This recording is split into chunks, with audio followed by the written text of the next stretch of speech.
செல்லலாம். அப்படி தேவை என்று சொன்னால் நீங்க நம்முடைய பொதுச்செயலாளரிடத்திலேயும் உறுப்பினர்களிடத்தை நீங்க பெற்றுச் செல்லலாம் என்பதை நான் இந்த நேரத்தில் தெரிவித்துக் கொள்கிறேன். அடுத்ததாக பதவியேற்பு விழாவை பற்றி எனக்கு முன்னாலே பேசியவர் சொன்னார்கள். திருவள்ளுவருடைய காலடியிலே நாம் எல்லாம் உறுதிமொழி ஏற்று புதிய நிர்வாகிகள் பதவியேற்க இருக்கிறோம். அங்கேதான் பொறுப்பேற்று இருக்கிறோம். அதற்கு நீங்கள் எல்லாம் தயாராக வேண்டும் என்று நான் இந்த நேரத்தில் அன்போடு வேண்டி கேட்டுக்கொள்கிறேன். அடுத்தது திருக்குறள் புத்தகத்தை பற்றி சொன்னார்கள். இன்றைக்கு பல அமைப்புகளிலே இப்படிப்பட்ட ஒரு புத்தகம் வெளியிட்டது கிடையாது. அந்த புத்தகத்தை நீங்கள் அவசியம் வாங்கி படிக்கிற ஒரு புத்தகத்துடைய விலை மாதத்துக்கு ஒரு 25 ரூபாய் தான். மாதத்துக்கு ஒரு புத்தகம் தான். ஆண்டுக்கு 12 புத்தகம் உங்களுக்கு வரும். உங்களுடைய முகவரிக்கு அந்த புத்தகங்கள் வரும். அந்த புத்தகங்களிலே பல செய்திகள் வந்து கொண்டிருக்கிறது. அதில் பல்வேறு தகவல்களை நீங்களும் கொடுக்கலாம். இதை எழுத்தாளர்கள் இருக்கிறீர்கள், கவிஞர்கள் இருக்கிறீர்கள், சிந்தனையாளர்கள் இருக்கிறீர்கள். உங்களுடைய கருத்தை நீங்கள் தலைமைக்கு அனுப்பினால் அதை உங்கள் கருத்துக்கள் உங்களுடைய நிகழ்ச்சிகளை தலைமைக்கு அனுப்பினால் திருக்குறள் புத்தகத்திலே நாம் வெளியிடுவதற்கு தயாராக இருந்து கொண்டிருக்கிறார்கள்.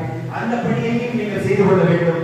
அடுத்ததாக உலக திருக்குறள் கூட்டத்துறை நிர்வாகி பல இடங்களில் செல்லுகிறீர்கள், பல நிகழ்ச்சிகளை நடத்துகிறீர்கள், பல நிகழ்ச்சிகளிலே பங்கெடுக்கிறீர்கள்.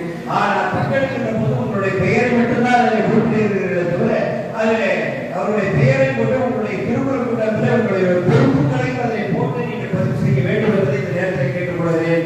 நம்ம கந்தபாண்டியில பல நிகழ்ச்சி நடத்துகிறாரு, வனிதாக்களும் பல பட்டிமன்றத்தில் நடத்துகிறார்கள்.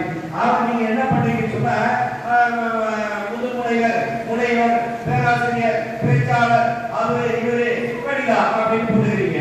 அது திருக்குறள் கூட்டமைப்புடைய தலைமைத்துறையை குலத்துறை செயலாளர் போட்டுட்டா என்ன, அதை போட்டால் இன்னும் சிறப்பாக இருக்கும். நம்முடைய பேராசிரியர் கட்டுப்பாடு பல நிகழ்ச்சியாக நடத்திருக்கிற மாவட்டத்தில் அதுலையும் நீங்கள் செய்யக்கூடிய எந்த அமைப்போடும் இணைந்து செய்யப்படுவதாகவும் அமைப்புடைய பேரு உலக திருக்குறள் கூட்டமைப்பு.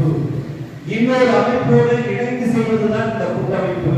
உங்களுடைய பகுதிகளில் இருக்கக்கூடிய ஏதோ ஒரு அமைப்பு, அந்த அமைப்போடு இணைந்து நீங்கள் சமூக பணியை ஆற்றலாம். அந்த அமைப்புடைய பெயரை போட்டுக் கொள்ளலாம், உங்களுடைய பெயரை போட்டுக் கொள்ளலாம். அதுதான் பெண்ணாளர்கள் செய்து கொண்டிருக்கிறார்கள். நிலவிய பிரதேசத்தில் உலக திருக்குறள் கூட்டமைப்பு பெண்ணாளர் நடத்தும் கவியரங்கம், பட்டிமன்றம், திருக்குறள் வகுப்பு சேர்த்து எடுத்துக்கிறாங்க. அவங்க விடுவாங்க, அவங்க விடுவாங்க, அவங்க விடுவாங்க. அதே போல நீங்கள் போட்டுக்கொண்டு நம்முடைய நிர்வாகிகளுடைய கூட்டமைப்புடைய பெயரை நீங்கள் போட்டு அதை செய்தியாக்குங்கள் என்பதை மட்டும் தெரிவித்துக் கொள்கிறேன். அடுத்ததாக திருக்குறள் செய்தி என்ற புராணத்திலே நாம் ஒரு இதை உருவாக்கி